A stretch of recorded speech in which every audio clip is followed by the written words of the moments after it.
Fugitives was one of the best programs I ever made, and it involved a huge amount of luck. The origin of the program, where it came from, I think had to do with that I'd heard some songs by Victor Ullmann. Someone had brought them to me to coach, and I played them. I thought, my God, they're beautiful. And started thinking about the guys who escaped Hitler or didn't escape Hitler, and what happened to them. Many of them ended up in America. And the idea sort of grew. Most of my programs come from like a kernel, like I'll hear one song and think, oh, this is a jewel, how shall I set this jewel? I do believe it was Victor Ullmann in this particular case. I think it was also Joe Kaiser's availability for the concert. I think that Joe was especially effective in German music.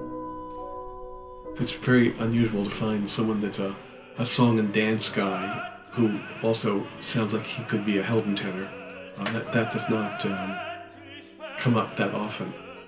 Of course, the other great influence on this program, the other great inspiration, was the mezzo-soprano Kate Lindsay. I met her at Wolf Trap.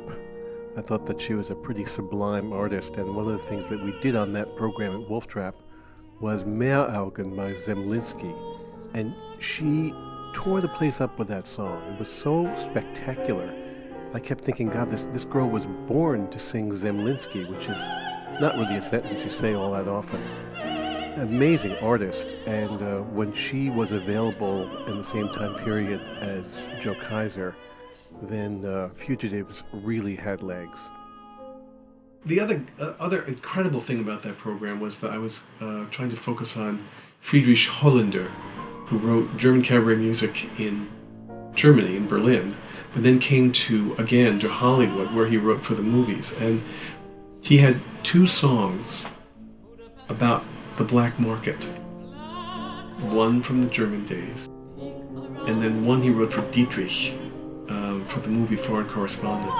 And to have him, to hear him in those two styles, and from his German cabaret days to his Hollywood days, but on exactly the same subject, and the idea that in wartime, the black market never goes away, and you can change the decade and you can change the country, but people are always going to be on the street selling whatever the hell they have.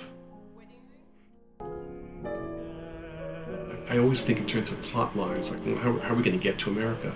And I came across a very short piece by Eisler, about a minute and 49 seconds, about him being on a boat.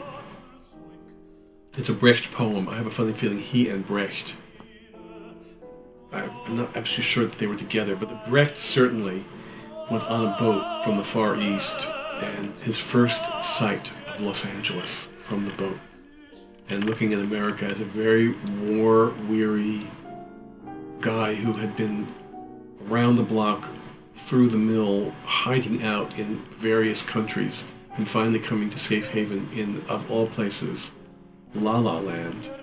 And it is such an amazing, weary piece, this idea of these two very lefty socialists sort of hiding out in, Tinseltown. It was amazing to find that piece. The other amazing discovery from that program was a composer I had never heard of, who is unresearchable. His name is Jokl, Jokl, and I'd heard this song several years earlier, about 10 years ago. This song is a beauty, heart-stopping, and no one much knows it. It is a heartbreakingly gorgeous song by a man who, he did survive the war, but he was clearly so damaged by it that he didn't continue to compose, even though he did make it to America. And again, all these songs are not just beautiful to listen to, but they have stories, they have history, they have mysteries behind them.